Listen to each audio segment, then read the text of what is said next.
Hey everybody, I'm Ben, and welcome back to idjitcast, where we read spooky stories from the depths of the internet. Today's story is Søvnkrammer by user SingleB5103 off of r/nosleep on Reddit. Grab your flesh tomes and let's jump into today's story. Søvnkrammer by SingleB5103. I was in bed when it started. The storm didn't really hit until after midnight. It wasn't rain at first, just pressure. You know that feeling when you dive too deep in a swimming pool? That's what the inside of the house felt like, submerged. Every damn window rattled in its frame, chattering like teeth. The gutters outside were shrieking. Wind kept shoving against the siding in these long, groaning waves, like something the size of a whale was leaning its dead weight against my bedroom wall. Like back in 97, or '06, only worse. Way worse. I woke up sleeping on my stomach, face smashed into the mattress, which always leaves me horribly groggy. It took me way too long to actually get up. I finally dragged myself to the window and yanked the blinds. And for a split second, through eyes still crusted with gunk, I saw the thing. Well, I saw its outline. It stood taller than the street lamps out in the morning fog.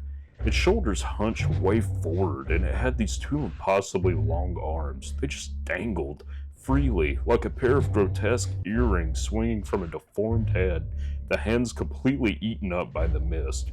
I blinked. Gone. I waded through flooded streets to get to work. By the time I reached the gallery, my shoes were ruined and my nerves were entirely shot. The day itself was a nightmare. We had a delayed inbound pallet for the new exhibition arrive all at once. 9 massive pieces, total chaos. Curators yelling, phones buzzing off the hook, and thunder hammering the skylight so hard I thought the glass was going to cave in. I decided to stay late. Someone had to catalog and process the art, but honestly, the idea of going back to my empty, groaning house gave me the creeps. The collection was upsetting, just deeply weird stuff. Every single painting had this pretentious little ritual attached to it, specific instructions on how to properly view the art. I got through 6 of them before I hit number 7, Søvnkrammer. I slid it onto the staging table, popped the metal locks on the crate, and lifted the lid. All the spit dried up in my mouth. It was the silhouette, the exact same shape from the fog. Same hunched shoulders, same dangling, sickening arms. This wasn't a trick of my sleep-deprived brain anymore. The gallery label listed it as inedito, unseen, unpublished. The artist was a notorious recluse who never posted their work anywhere. I couldn't have just seen it online and dreamed it up. When I picked up the frame, a piece of scorched paper fluttered onto the floorboards. The ritual instructions.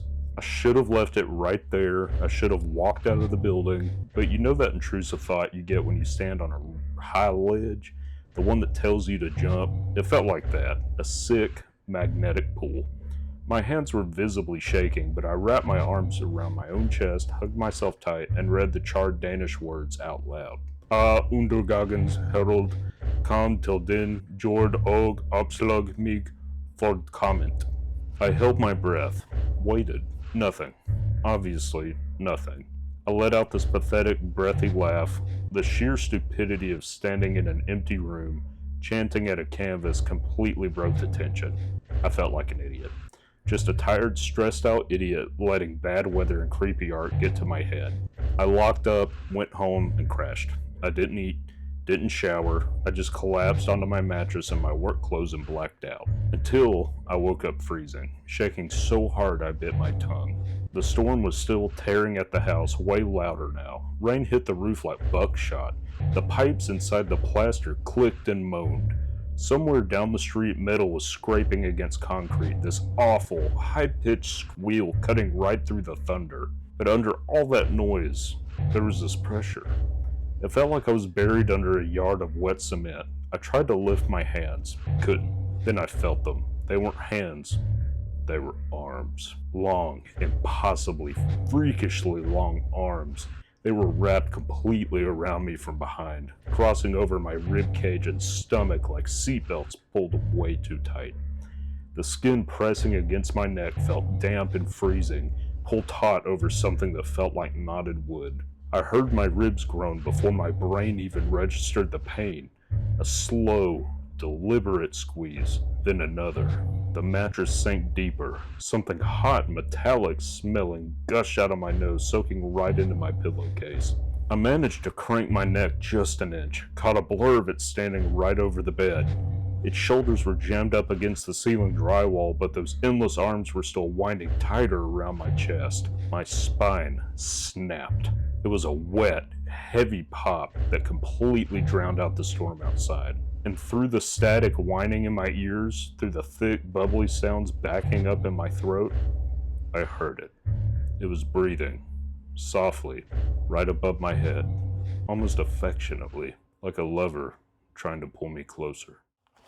Well, that was a really great story.